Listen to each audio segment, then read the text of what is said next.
اعوذ باللہ من الشیطان الرجیم بسم اللہ الرحمن الرحیم۔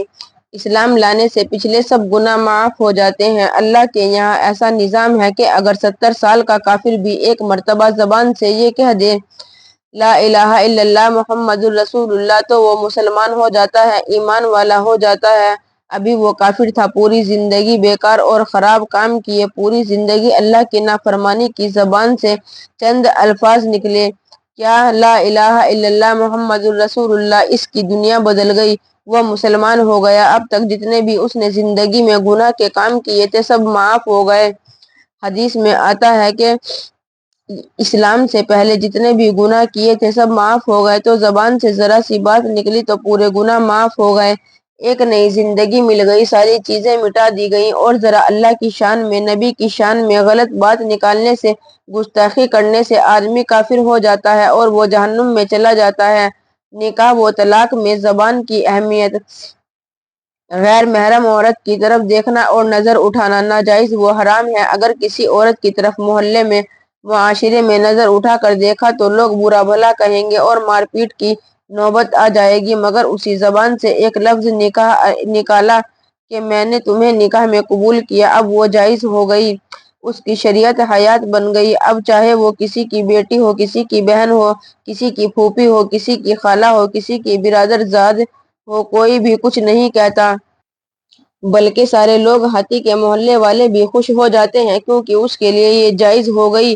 ابھی ایک لفظ نکالا کہ میں نے قبول کی اور وہ آپ کے لیے جائز ہو گئی، اب وہ کیا بن گئی؟ آپ کی شریک حیات، آپ کی گاڑی کا پہیہ، آپ کی زندگی کی جو گاڑی ہے اس کا پہیہ بن گئی۔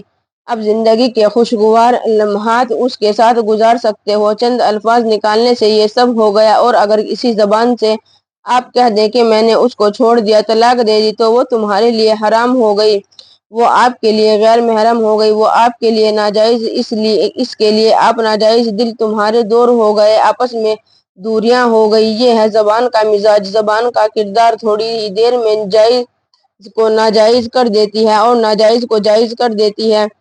زندگی کو کامیاب بنانے کے لیے زبان پر کنٹرول کرنا ہوگا۔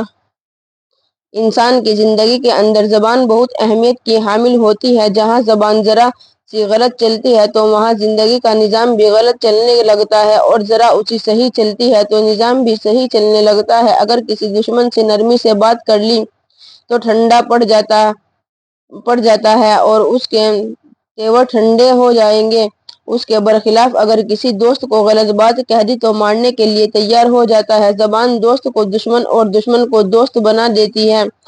انداز گفتگو، زبان کی چاشنی، زبان کی شیرینی ایسی چیز ہے۔ ابھی چونکہ ہم نوجوان ہیں، ابھی شباب ہیں اور ہماری زندگی کی ابتدا ہے تو ہمیں سوچنا ہے، ہمیں معاہدہ کرنا ہے، ہمیں اقرار کرنا ہے کہ ہم پوری زندگی میں اپنی زبان کی حفاظت کریں گے اور صحیح استعمال کریں گے، اس سے کبھی جھوٹ نہیں بولیں گے، اس سے کبھی غلط نہیں بولیں گے، اس سے کبھی کسی کو گالی نہیں دیں گے، زبان سے کبھی کسی کو تکلیف نہیں پہنچائیں گے، زبان سے کسی کی شان میں گستاخی نہیں کریں گے، اور اس زبان سے ہر ایسے کام کریں گے جس سے اللہ اور اس کے رسول راضی ہوں، ہمارے دوست و احباب راضی ہوں، ہمارے محلے والے، ہمارے معاشرے والے، ہمارے پڑوس کے رہنے والے اور ہمارے دوست و احباب راضی ہوں۔ اس طرح ہمیں کوشش کرنی ہے اور زبان کی حفاظت کرنی ہے۔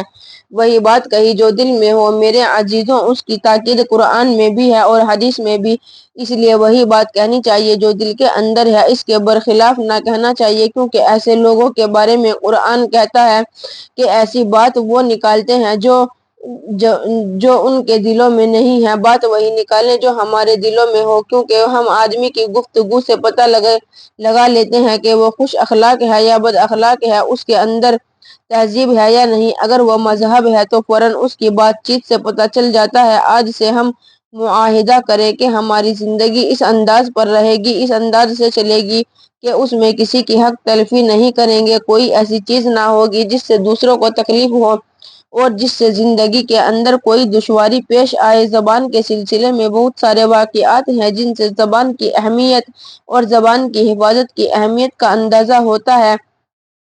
عورتیں زبان کی حفاظت کے سلسلے میں لاپرواہ ہوتی ہیں۔ بعض مرتبہ زبان سے غلط بات نکل جاتی ہے۔ مثال کے طور پر بچہ جب روتا ہے یا شرارت کرتا ہے تو عورتیں کہہ دیتی ہیں تو مر جاتا تو اچھا ہوتا، حالانکہ زبان سے نکل رہا ہے، دل سے ایسی بات نہیں ہوتی۔ تو بعض مرتبہ بعض اوقات قبولیت کے ہوتے ہیں، اگر وہ قبول ہو جائے تو کیا سے کیا ہو جائے۔ بعض مرتبہ انسان کی زبان سے کچھ بھی نکلتا ہے، وہ بات فوراً قبول ہو جاتی ہے۔ ایک عورت نے بد دعا کر دی اپنے بچے کے لیے کہ اللہ تجھے اٹھا لے، یہ بد دعا اللہ کہ یہاں قبول ہو گئی۔ قبول تو ہوئی لیکن قبولیت کے آثار بعد میں ظاہر ہوئے۔ بچہ جب چھوٹا تھا اس کے لیے وہ پریشان رہتی تھی، رات میں استنجا کروانا، پیشاب پخانہ کروانا، اس سے پریشان ہو کر اس نے کہہ دیا کہ اللہ اس کو اٹھا لیتا تو اچھا ہوتا، میری نیند خراب ہوتی ہے۔ تو فوراً اس کی دعا قبول ہو گئی، مگر قبولیت کے آثار بعد میں ظاہر ہوئے۔